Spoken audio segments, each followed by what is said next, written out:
Buenas tardes, profesor. Soy Tomás Mellafe. El día de hoy voy a hablar sobre los gobiernos estables o inestables. La estabilidad de un gobierno ha sido un factor que ha estado presente desde las polis griegas hasta el Estado moderno. Ha provocado el surgimiento y decadencia de imperios y naciones. ¿Por qué es importante? Si nosotros vemos una nación como una torre de naipes, el gobierno es la cabeza, pero esto no se puede conformar si su base es inestable, es decir, que no existe una unión social. Por lo tanto, genera que la estructura por completo sea débil. Es por eso que hoy día voy a hablar sobre los casos de Bélgica, Colombia, Perú y Suiza.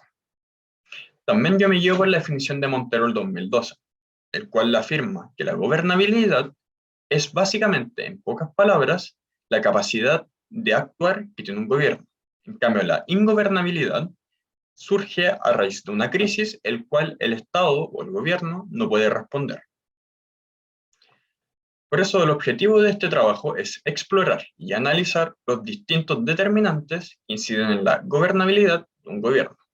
Y la pregunta de investigación es en qué medida los distintos factores afectan en mayor o menor medida la estabilidad de un gobierno. Para ello se plantearon dos hipótesis. La primera, si un país está expuesto a fuertes disputas culturales, entonces disminuirá su estabilidad gobernativa.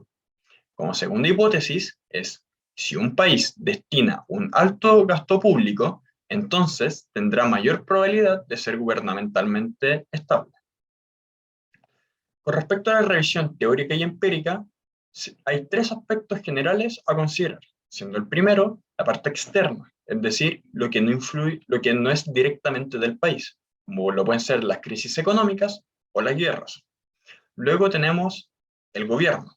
El gobierno básicamente sobre su transparencia, su tasa de corrupción y la política fiscal que tiene. Finalmente, la parte interna, es decir, la parte de la sociedad, corresponde a los movimientos sociales, a las divisiones étnico-regionales y también a las distintas encuestas que dan a conocer la opinión sobre un grupo de personas con respecto a un tema específico o general del gobierno. El primer caso a tratar es el de Bélgica, el cual previo a su independencia fue un péndulo entre un Estado francés y un Estado holandés, siendo recién en 1831 reconocido como una nación independiente, donde dividió en dos zonas, la zona norte, la zona de Flanders, el cual tiene cultura y aproximación holandesa, y la zona sur, la zona de Walonia, que tiene cultura francesa. En 1919, con el Tratado de Versalles y el fin de la Primera Guerra Mundial, Bélgica recibe un territorio muy chico de Alemania. Territorialmente no incide mucho, pero con la llegada de este territorio, el gobierno belga reconoce oficialmente la cultura alemana, es decir, ahora hay tres culturas que inciden en la población.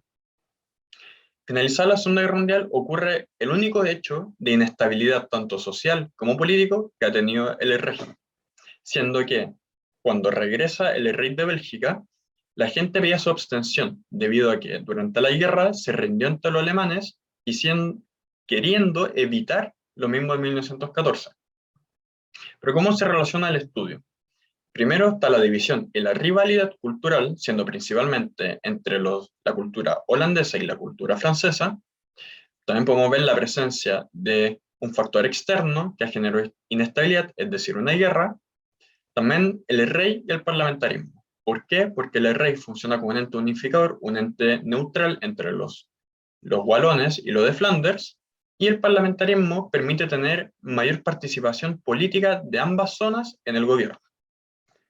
El segundo caso a tratar es el de Colombia, el cual su primer hecho relevante ocurre en 1849, cuando surge el Partido Liberal y el Partido Conservador, el cual 50 años más tarde provocan una guerra civil, conocida como la Guerra de los 1000 días.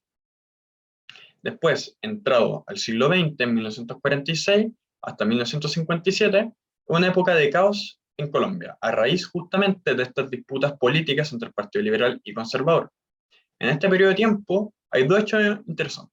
Primero, el golpe de Estado en 1953 y segundo, el surgimiento de la FARC, el M-19, el ELN y los carteles de droga de Cali y Medellín. La relación al estudio es primero el regionalismo, es decir, el conservadurismo que hay en las ciudades contra la idea revolucionaria que hay en la FARC que se encuentran en la Amazonas. Segundo, es el conflicto sociopolítico, pero no solamente por el conflicto per se, sino también porque después de ese caos, después de esos 10 años de crisis, Colombia entró en un estado de calma que se ha mantenido hasta el día de hoy. El tercer caso a tratar es el de Perú, el cual desde que se reconoce su independencia ha estado lleno de gobiernos inestables, tanto en el siglo XIX como en el siglo XX, llegando solamente en 1980 cuando se retorna a la democracia, cuando se retorna a un gobierno civil. Pero al mismo tiempo, en esta época, surge el Sendero Luminoso, un grupo político terrorista, y el movimiento revolucionario Tupac Amaru.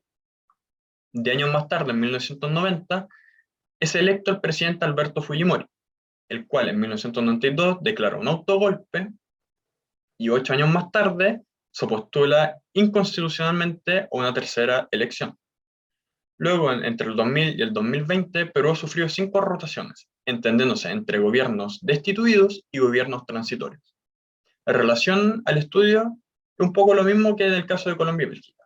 Primero tenemos un regionalismo, tenemos dos culturas que chocan, en este caso los blancos contra los indígenas o los pueblos indígenas.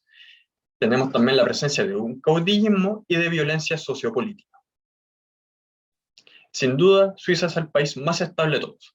Surge a través de una red de alianzas, el cual en 1291 se conforma la Confederación Helvética, el cual aproximadamente 400 años más tarde se le reconoce como nación independiente.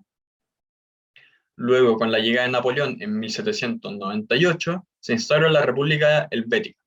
Sin embargo, el gobernador francés se da cuenta de que este sistema iba a fracasar, por lo tanto vuelve al antiguo sistema cantonal.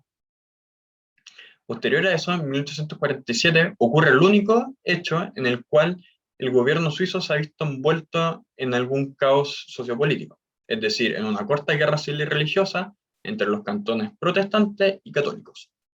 La relación al estudio es su cohesión Estado-social, el cual provocó el fracaso en cambiar la sociedad y el sistema de gobierno, el uso de cantones y también durante el siglo XX su política de aislamiento, el cual hizo que no se viese afectado por tanto los factores políticos, sociales y bélicos que afectaron al continente en ese periodo de tiempo. Acá podemos ver su sistema, las características de los distintos sistemas políticos. Podemos ver de que cada uno tiene distintas características, el cual se asemejan a otros, como por ejemplo que todos son regímenes políticos democráticos.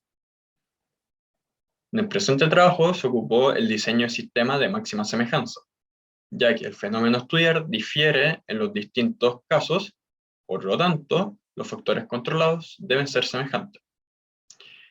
Pero ¿por qué se utilizó este sistema? Como bien lo señala Landman en el 2011, este sistema permite tener una comparación focalizada y mayor control sobre las variables. La variable independiente, la primera, es el conflicto multicultural, el cual fue postulado por Ayub en 1995, ya que él estipula que las rivalidades internas provocan mayor interés del Estado en solventar el asunto, ya que estas luchas detienen el progreso del país. La segunda variable es en base al gasto público, el cual fue postulado por Cousin en 1986. Esta variable permite demostrar el interés del Estado en invertir y satisfacer en las distintas necesidades y demandas de la sociedad. Como se puede observar en la tabla, la primera variable independiente, la de Ayub, sobre los conflictos multiculturales, sí se cumple, ya que desde 1990 al 2020, Bélgica y Perú mantienen conflictos culturales y son considerados países inestables.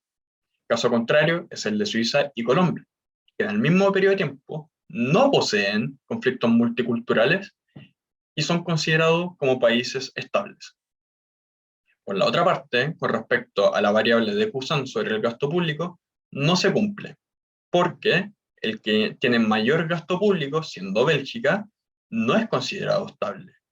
En cambio, Suiza y Colombia, que son el punto medio entre el valor máximo de Bélgica y el valor mínimo de Perú, sí son considerados como países estables.